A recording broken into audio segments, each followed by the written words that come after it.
is Justine Woods. I am a PhD student in the Media and Design Innovation Program. I am also an instructor in the fashion department at the Creative School. And I am a Penetanguishene Aabitaawikwe. I come from what is known as the Georgian Bay Métis community and the Berger, Baudouin, and St. Onge families. And my research explores Indigenous fashion technologies and garment making practices and their role in reconnecting Indigenous bodies to our ways of knowing and being, to the land, and to our responsibilities as members of our community. My mom first taught me how to sew when I was 6 years old, and that's when it all kind of started. Growing up, I've always been very creative.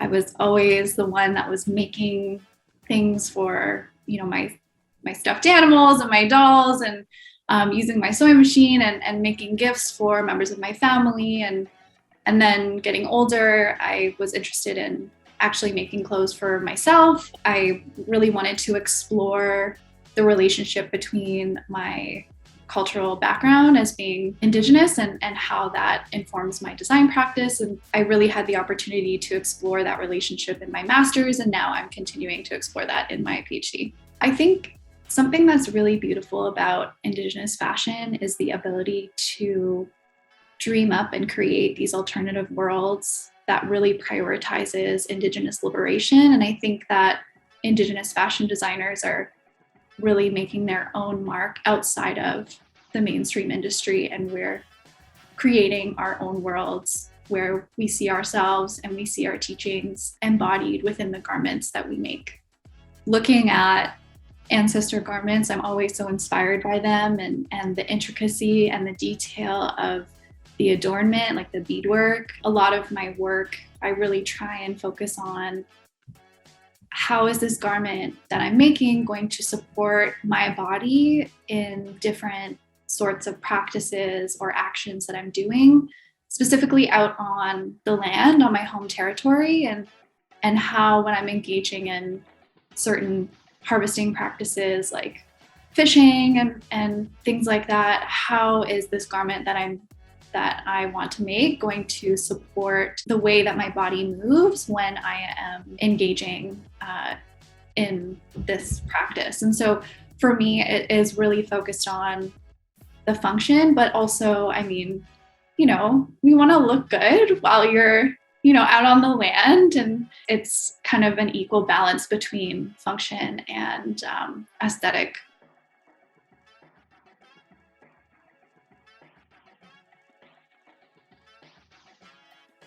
I have to start with the pattern. And so I start with the pattern and create the pattern blocks according to the size of body that I'm working with. After that, I would use the pattern blocks to then manipulate them and create different designs. When I'm making the blocks for my body, I don't use a measuring tape. I actually just use a piece of string because I want to eliminate that kind of sense of measuring the body and focusing more on the shape and the form. It was something that I started to do in my master's body of work and something that I want to continue exploring in my PhD. I find that using a string to kind of transfer the lines of the body onto paper has a lot of meaning to it because it's kind of taking out this idea of having to measure the body and focusing more on just the body itself.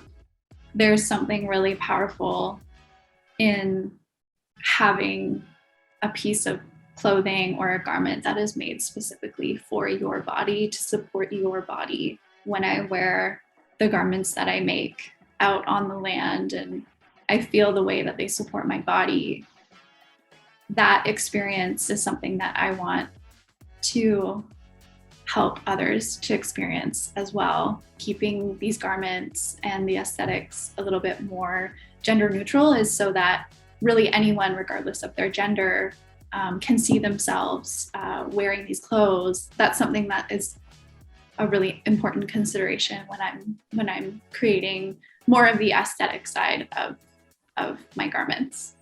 Being able to share these teachings with other members of the community who never really had a chance to learn is so beautiful, and helping them to reconnect with their indigeneity through these different craft practices like beadwork, like quill work is just a really, really special moment. And I feel so much gratitude to be able to do that. And it's in those moments where I really feel like my ancestors are next to me. And that's when I know that this is what I'm meant to be doing.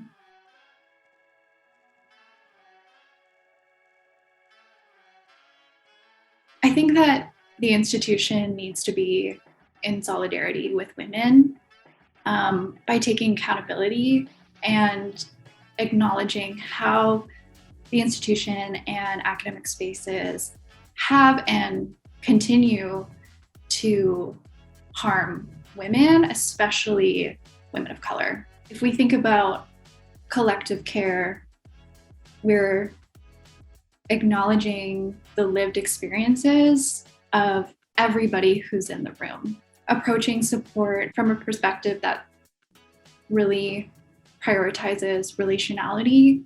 I think that is something that will help to achieve more of a intersectional approach to gender equality. The institution needs to support spaces for women to foster community that prioritizes our needs and our lived experiences and our unique positionalities, and that the support of these spaces needs to be on and under women's terms, not the institution's or academia's terms. I would love to envision a future that supports women in roles that transcend the colonial gender binary and heteropatriarchy. And I think that a lot of the work that women are doing today is helping to shape this sort of future for the next generation of women to come. And I just feel very grateful to be a part of that collective contribution.